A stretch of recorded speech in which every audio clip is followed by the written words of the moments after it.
8장 무엇을 위해 배우는가?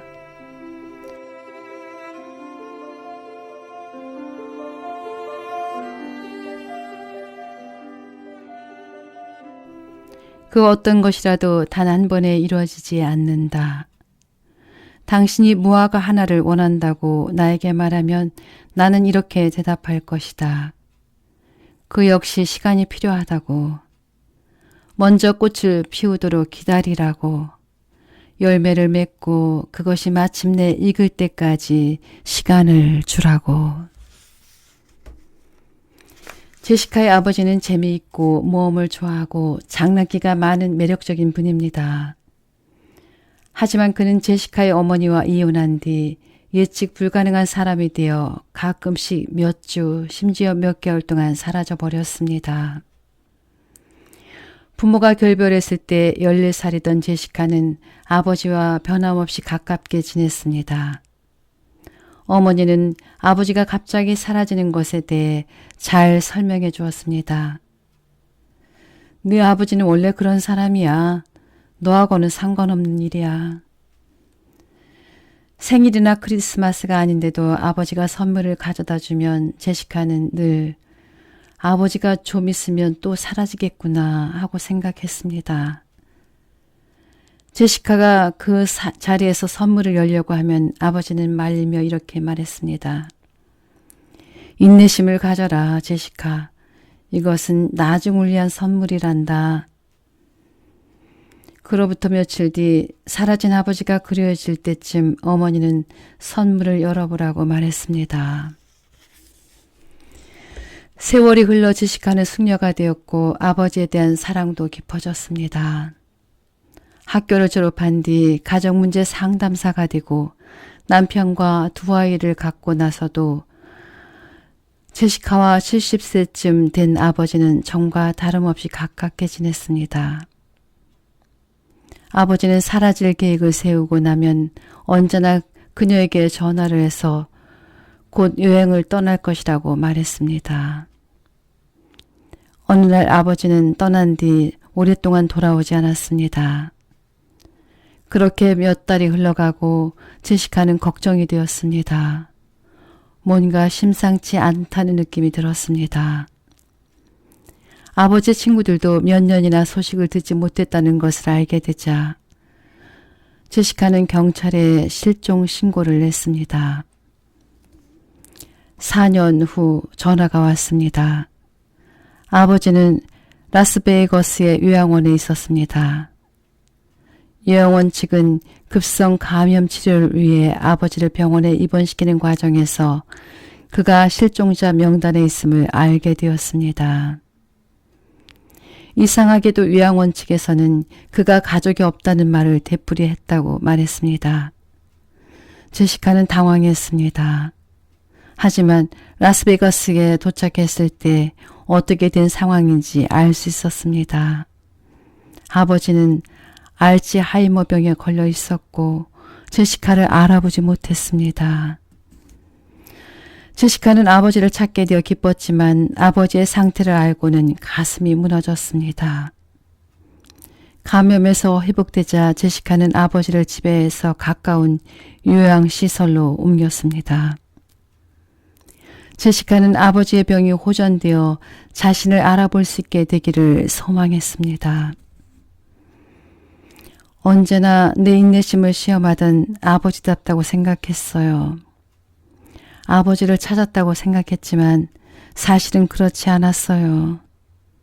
처음엔 참고 기다리기만 하면 머지않아 아버지가 기억을 되찾으리라고 생각했어요. 매일 매주 아버지를 찾아갔죠. 아버지는 거기 계셨지만 난 그분을 몰랐고 그분도 나를 몰랐어요. 유일하게 아버지를 떠올리게 해준 것은 그를 돌보기 위해 필요한 인내심이었어요. 내가 아는 아버지가 거기 어딘가에 분명히 있다고 생각하려고 노력했어요. 상담사인 나는 다른 사람들의 문제는 해결해 주었지만 나 자신의 문제는 해결할 수 없었던 거죠. 내가 할 수 있는 일이라곤 오로지 참는 것뿐이었어요. 그러나 아버지의 상태는 점점 더 악화되었고 아버지는 결국 폐렴에 걸려 돌아가시고 말았어요. 1년이 지난 뒤 제시카는 벼룩 시간에 내다 팔 물건들을 준비하다가 낡은 자동 응답기를 발견했습니다. 팔기 전에 시험해 봐야겠다는 생각이 들어서 플러그를 꽂고 플레이 버튼을 눌렀어요. 믿을 수 없는 내용이 흘러나왔죠. 거기에 녹음되었던 것은 아버지의 마지막 메시지였어요. 아버지가 떠나신 후로 한 번도 듣지 않는 메시지죠. 아버지는 말씀하셨어요. 제시카, 얘야, 내가 떠난다는 걸 알려주고 싶었다. 내가 없는 동안 우리가 서로 대화를 나눌 수 없어도 내가 항상 널 생각한다는 걸 기억해 주기 바란다. 내가 걱정할 거라는 걸 알지만 내가 어디에 있든 잘 있다는 걸 알았으면 좋겠구나. 진심으로 사랑한다. 그리고 다시 보기를 고대한다. 제시카는 눈물을 닦았습니다. 나의 아버지는 그런 분이었어요. 내게 항상 인내를 가르쳐 주셨죠. 나중에 열어보라며 한 가지 선물을 더 남기고 떠나신 것은 정말 아버지다운 일이었어요.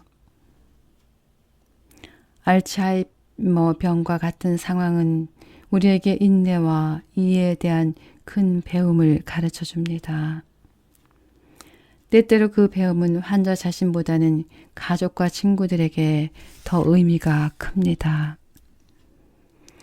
인내는 가장 힘든 배움, 아마도 가장 큰 절망감을 안겨주는 배움일 것입니다. 나 엘리자베스 키블러-로스는 결코 참을성 많은 사람이 아니었습니다. 항상 바빴고 매년 수천 킬로미터씩 돌아다니고 환자를 보고 강의를 하고 책을 쓰고 아이들을 키우는 등 늘 움직였습니다. 하지만 지금은 병 때문에 누군가에게 도움을 받아야만 휠체어를 타고 돌아다닐 수 있으므로 인내가 가져다주는 배움을 얻고 있는 중입니다. 인내가 배움이 된다는 사실은 싫지만 아플 때는 인내하는 법을 배워야만 합니다. 몸이 웬만큼 좋아졌다는 생각이 들면 친구와 함께 밖으로 나갑니다. 하지만 휠체어를 타는 것보다 더 빠른 속도로 훨씬 많이 돌아다니고 싶습니다. 상점에서 사람들 사이를 헤치고 급히 빠져나가려는 사람들이 있을 때면 나는 그 사람들에게 방해가 된다는 느낌이 듭니다. 한 번은 겨울옷을 사려는 친구와 함께 백화점에 쇼핑하러 갔는데 친구는 나를 한 매장에 남겨둔 채 다른 매장을 둘러보러 갔습니다. 나는 그녀가 돌아올 때까지 참을성 있게 기다릴 수밖에 없었습니다. 나는 기다리는 일을 싫어하지만 어쩔 수 없이 기다려야만 하는 경우가 많습니다. 당신이 만일 지금 아프거나 남에게 의지하고 있는 상태라면 모든 장소, 모든 상황에서 인내의 배움이 기다리고 있을 것입니다. 나 역시 내가 그것을 완전히 배울 때까지는 모든 곳에서 인내의 배움이 나를 맞이할 것이라고 여깁니다. 나는 지금 안팎으로 속속들이 이 배움을 얻어가는 중입니다. 인내가 주는 한 가지 배움은 원하는 것을 언제나 얻을 수 없다는 것입니다. 지금 당장 원하지만 한동안 얻을 수 없는 것도 있습니다. 하지만 설령 자신이 생각한 것과는 다른 방식일지라도 결국에는 자신이 원하는 것들을 얻게 될 것입니다. 오늘날처럼 편리함을 추구하는 세상에서 불편함을 안고 사는 것은 쉽지 않습니다. 우리는 당장의 결과와 만족을 기대하며 실제 가능한 것보다 더 빠른 대답을 원합니다.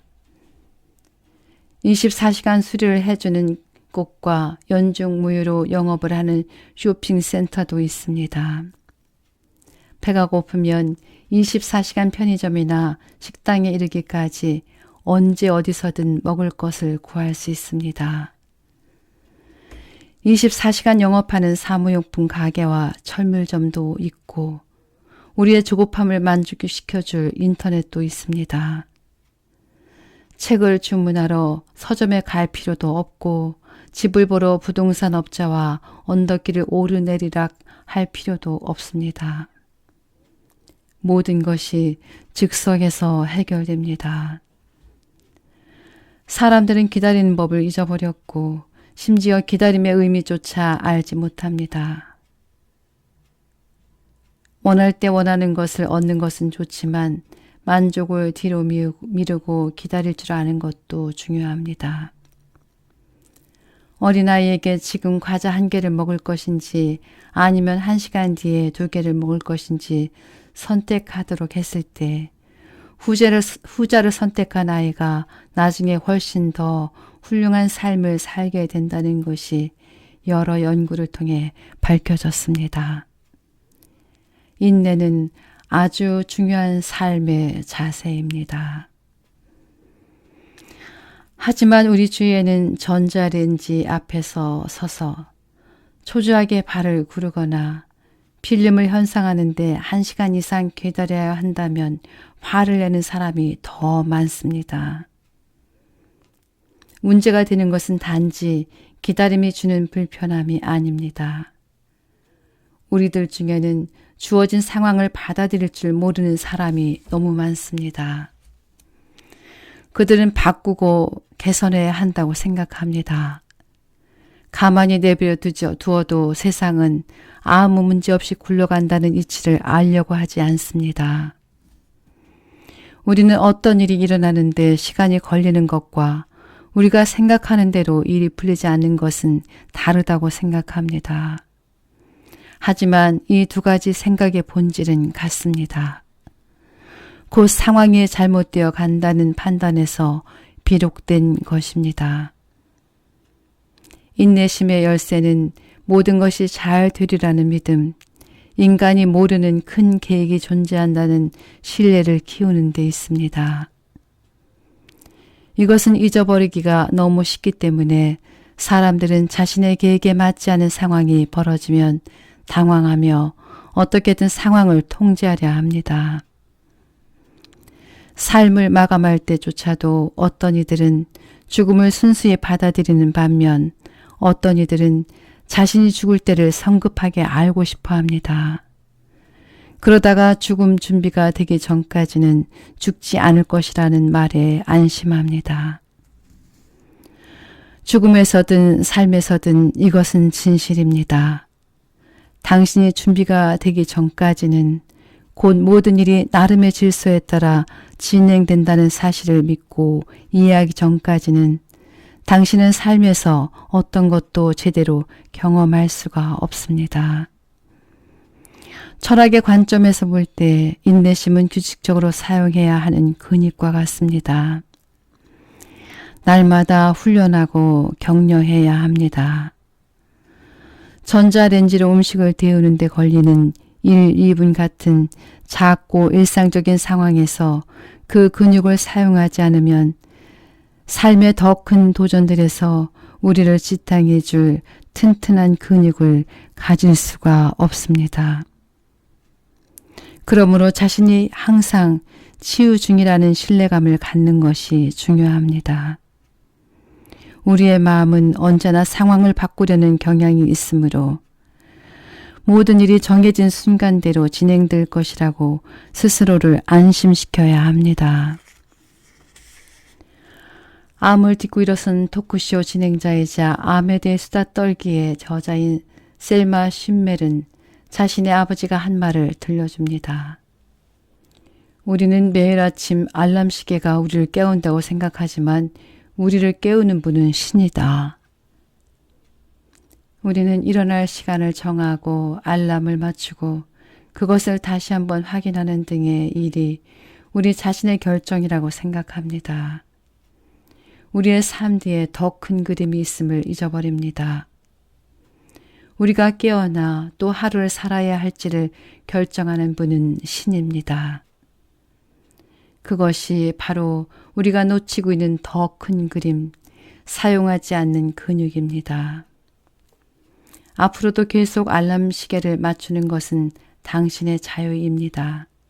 하지만 당신의 배후에서 당신이 아는 것보다 훨씬 더 큰 일이 진행되고 있음을 기억해야 합니다.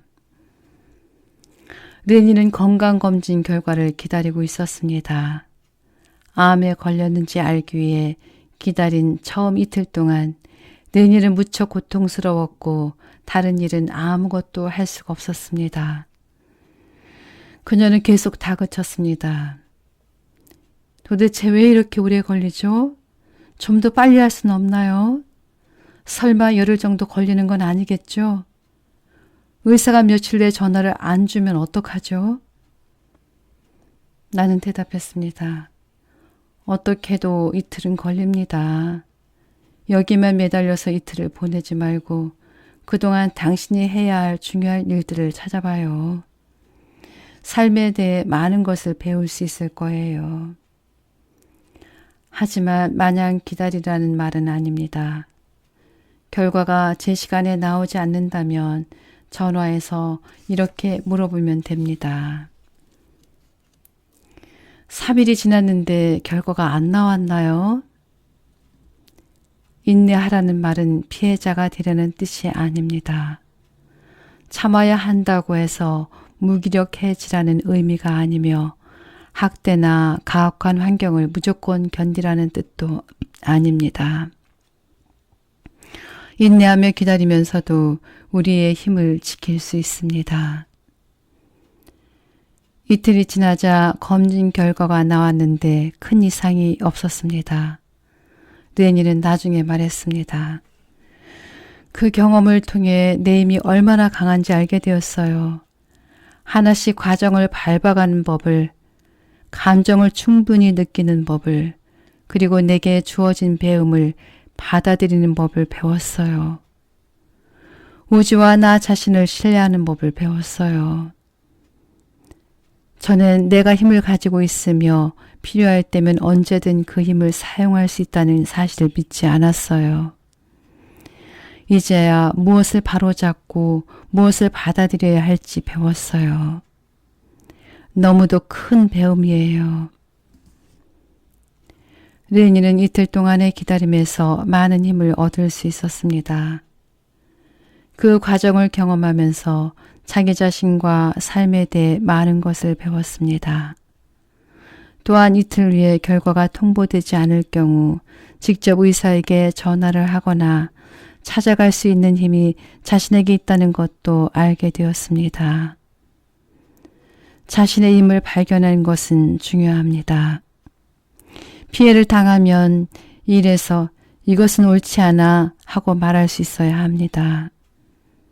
하지만 삶이 운명의 수순을 밟아간다면 있는 그대로의 상황에서 휴식하는 법을 배워야 합니다.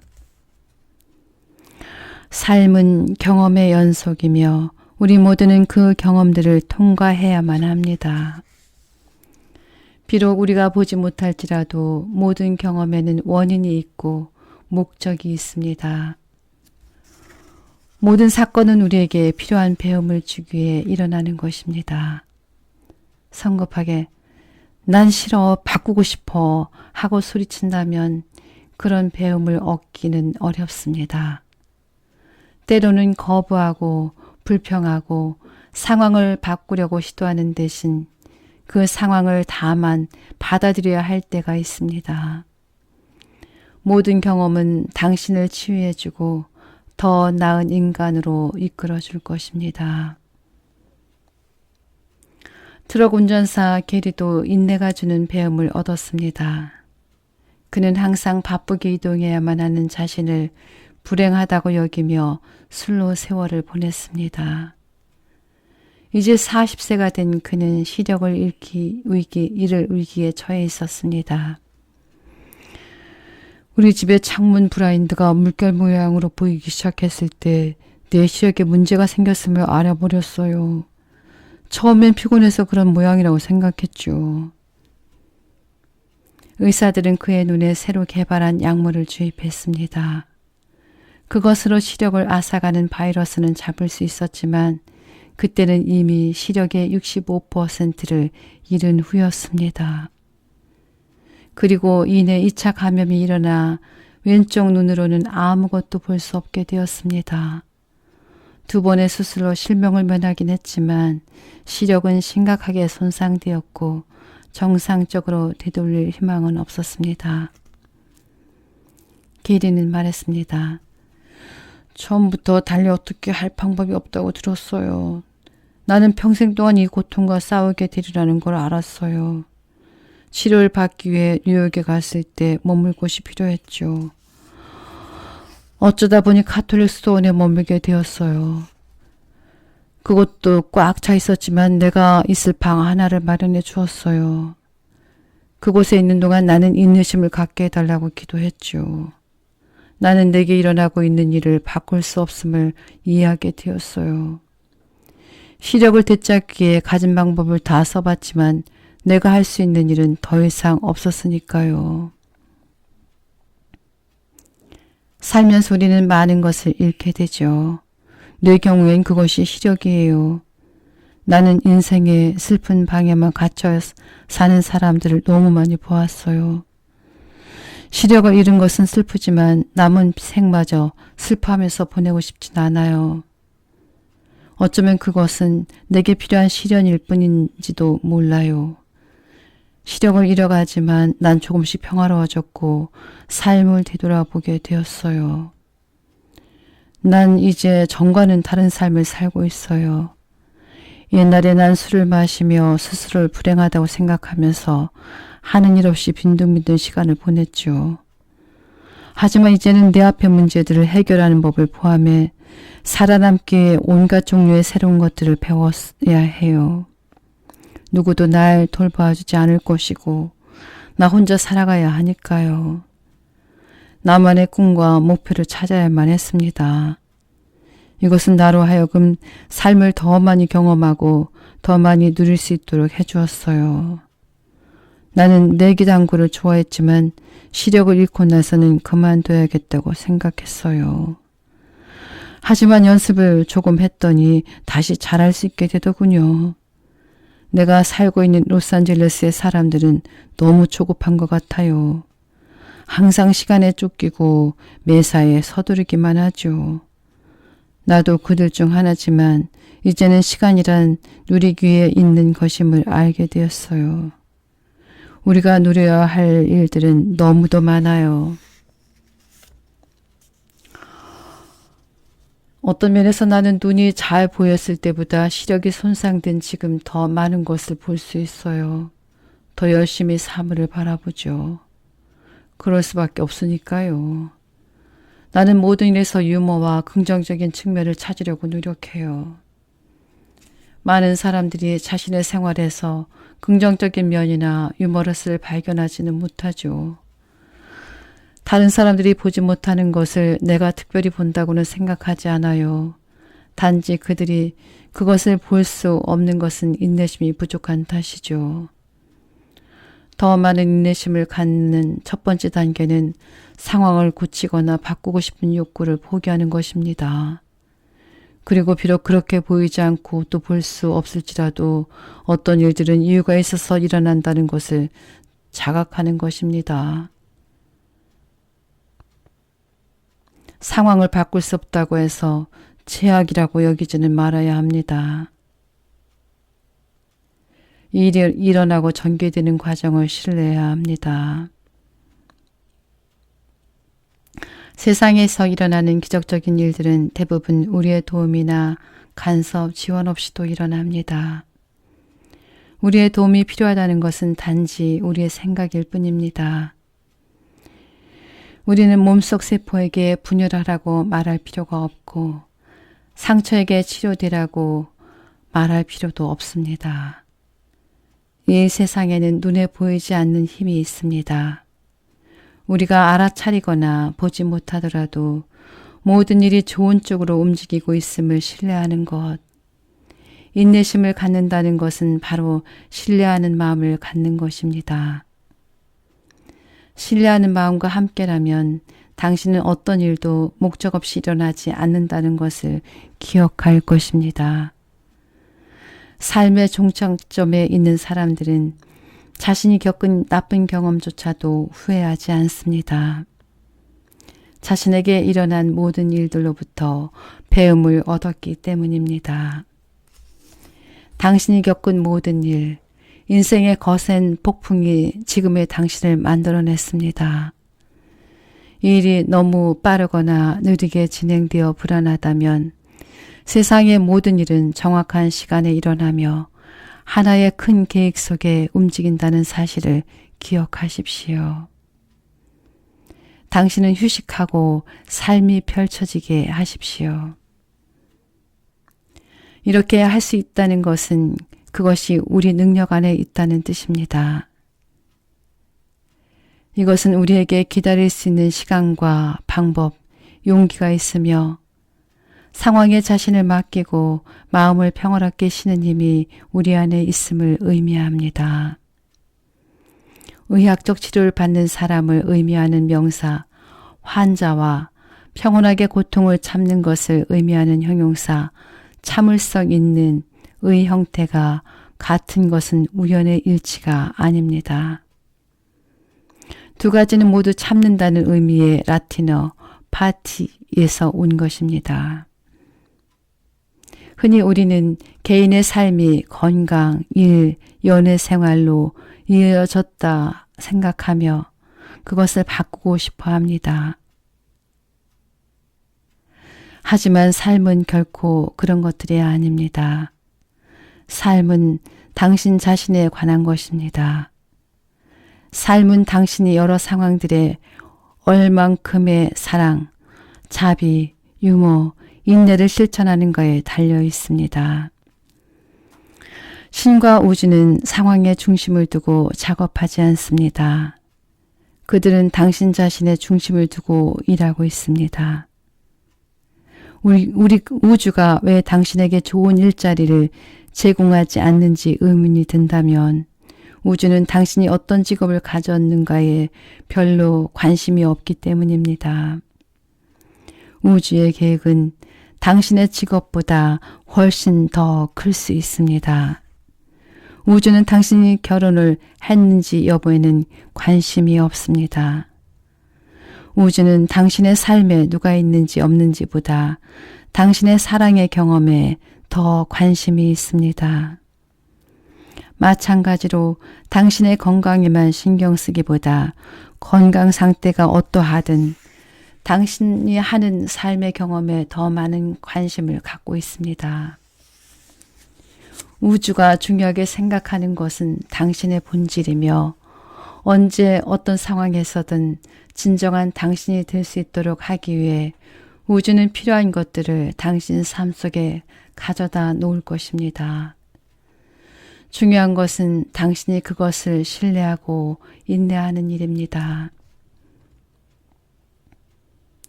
죽어가는 한 어린 소년을 만난 일이 뚜렷이 기억납니다.